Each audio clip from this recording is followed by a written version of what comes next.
Prime Minister Narendra Modi is not packing his bags for Kuala Lumpur.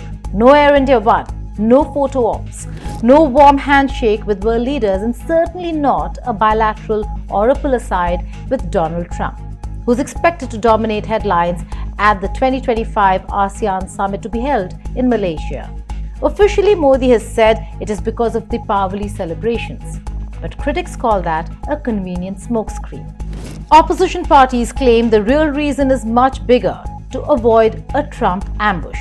Maybe it is because of Trump, but with U.S. India trade tensions flaring, Russian oil sanctions biting, and tariffs choking Indian exports, Modi's decision to go virtual might just be to dodge yet another Trump bullet. But at what cost? ASEAN is an important regional bloc for India. So while his absence from an in-person participation has ignited a storm back home and whispers abroad, in a world where optics often speak louder than outcomes, has Trump just managed to trump Modi's ASEAN visit? Hello and welcome. You're watching Statecraft with me, Geeta Mohan.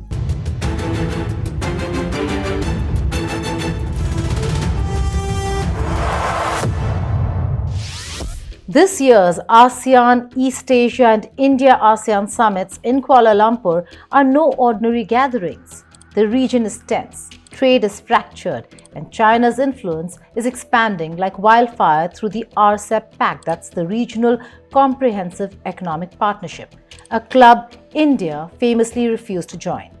On those sidelines, Trump is expected to hold high-stakes bilaterals, while Xi Jinping's shadow looms over every corridor.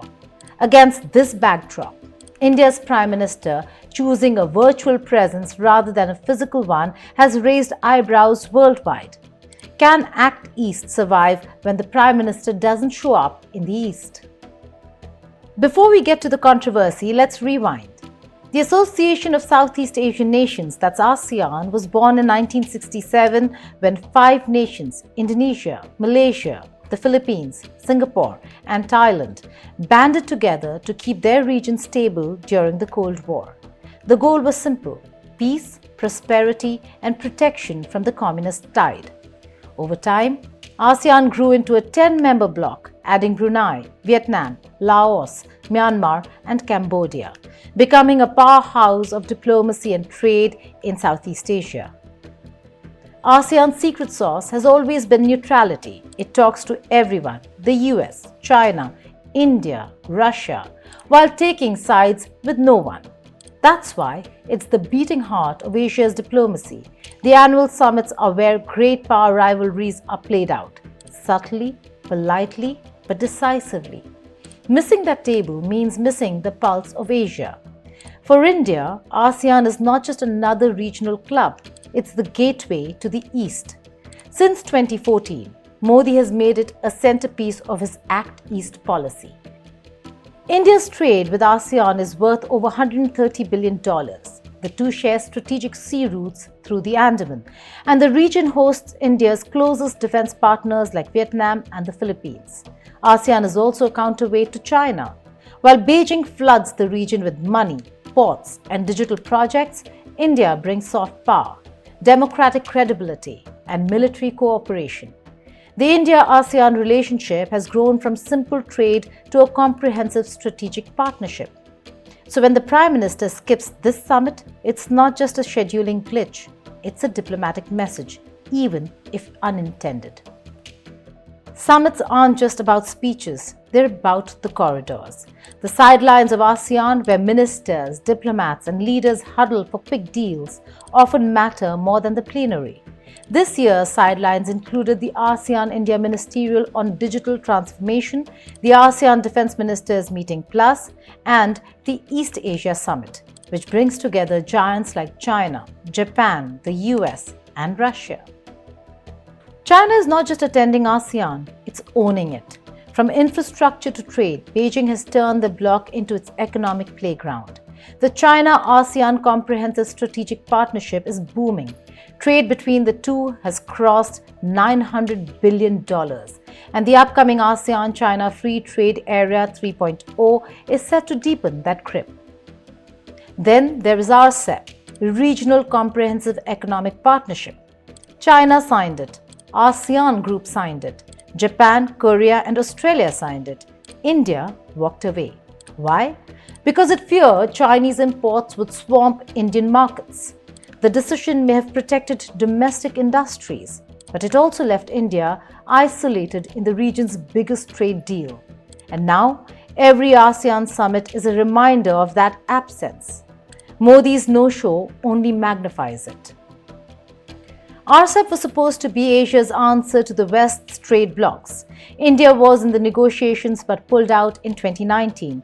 New Delhi cited trade deficits, threats to small businesses, and lack of safeguards. Fair reasons, but geopolitically, the retreat allowed China to lead Asia's economic future. Now, every time ASEAN leaders meet, RCEP is the unspoken backdrop. While China and ASEAN deepen their economic embrace, India remains an outsider looking in. If Modi were physically present, he could have pushed for a re-entry dialogue or a customized trade corridor. His absence, however, lets China cement its position, unchallenged and unopposed. Since taking office in 2014, Prime Minister Modi has rarely missed an ASEAN summit. Even during the pandemic, he made his virtual presence felt strongly. But 2025 is different. This time, the optics are political and potent. When a leader who champions Act East decides to stay home, it undercuts years of diplomatic groundwork. Southeast Asian countries, ever wary of being caught between the US and China, see India as a stabilizing third pillar. Skipping the summit risks signaling a lower priority, especially when China, Japan, and even Australia are sending their top leadership. For ASEAN nations, symbolism matters. Being present means you care. Being absent, even virtually engaged, means you're distracted. And in the Indo-Pacific, distraction costs influence.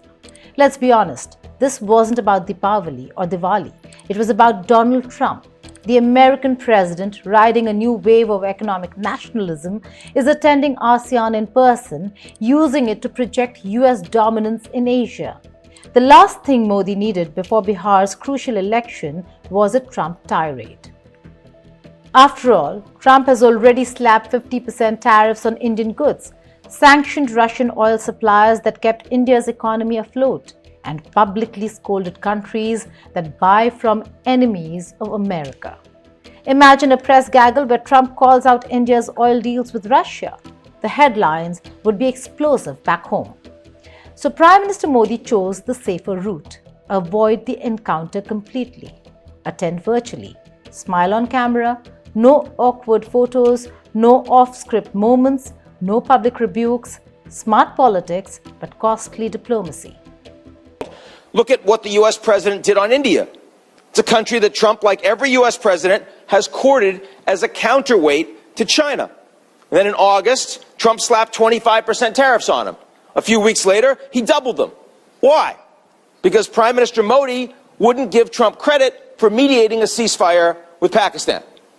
Many U.S. allies have moved to proactively limit damage from any future fight with the White House. The UK, the European Union, Southeast Asian countries have offered non-reciprocal trade deals. Other countries have thrown lots of money at the U.S., particularly Saudi Arabia, the UAE, some countries with like-minded governments like Argentina and El Salvador.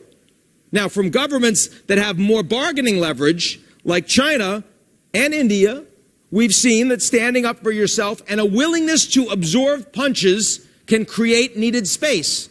By the way, Putin has benefited from that approach with Trump. The context is brutal. Russia, India's top oil supplier since 2023, is under fresh US sanctions. Trump administration has blacklisted Rosneft and Lukoil, effectively freezing India's biggest energy lifeline. Indian refiners are scrambling to rewrite contracts and dodge secondary sanctions. The result?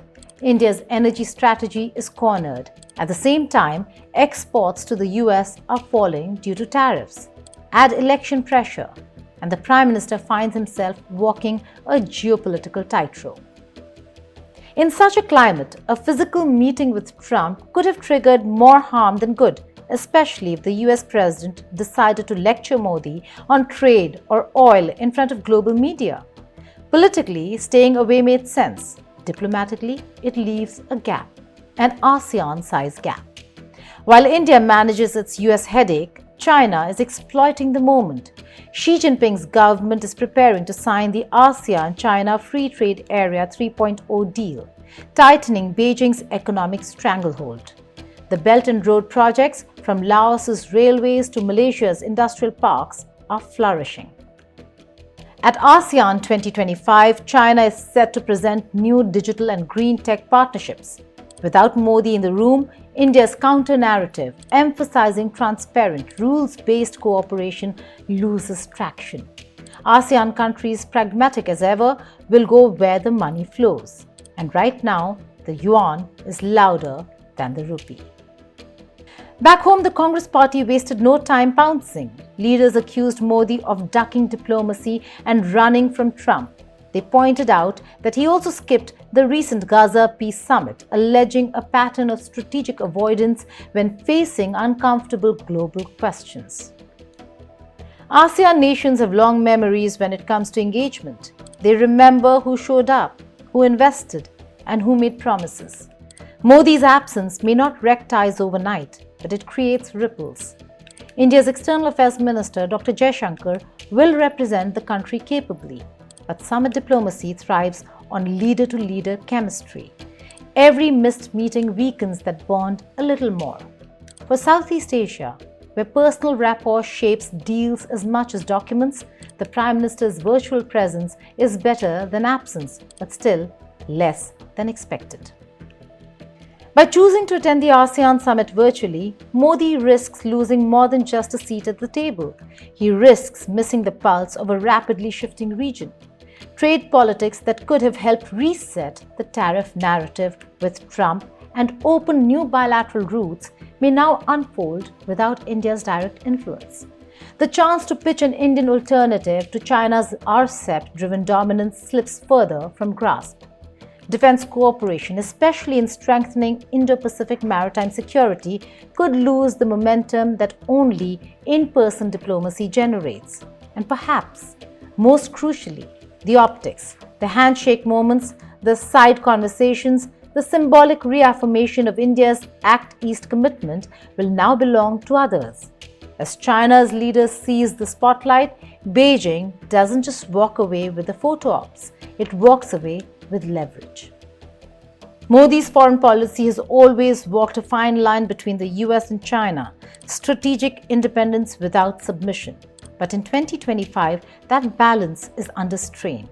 Trump's tariffs and sanctions are squeezing India's economy, while China's growing influence in ASEAN sidelines New Delhi.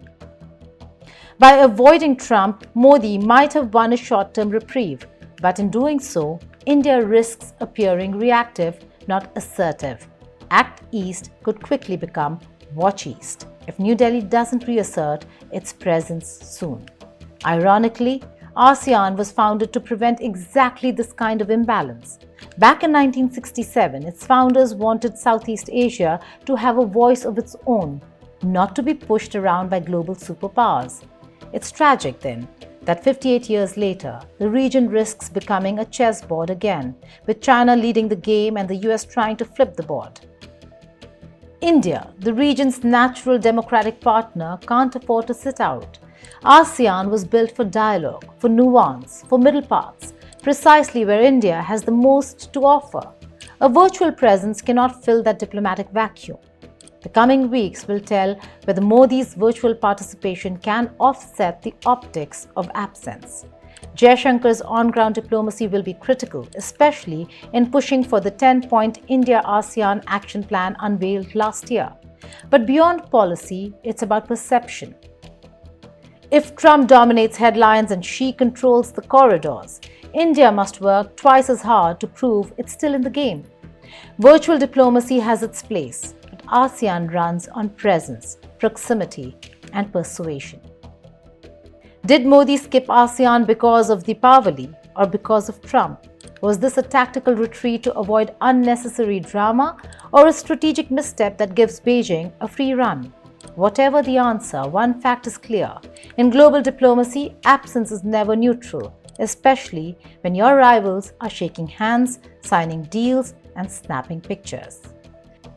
As the Kuala Lumpur summit unfolds and Trump's entourage dominates the frame, one can't help but wonder, in the theatre of Asian diplomacy, did Trump just trump Modi without even stepping out of his motorcade? Modi's ASEAN absence isn't a crisis, but it is a caution. In geopolitics, showing up matters, and sometimes not showing up says even more. The world will move on, but every missed handshake leaves a shadow. Can India afford another one? Thank you for watching Statecraft.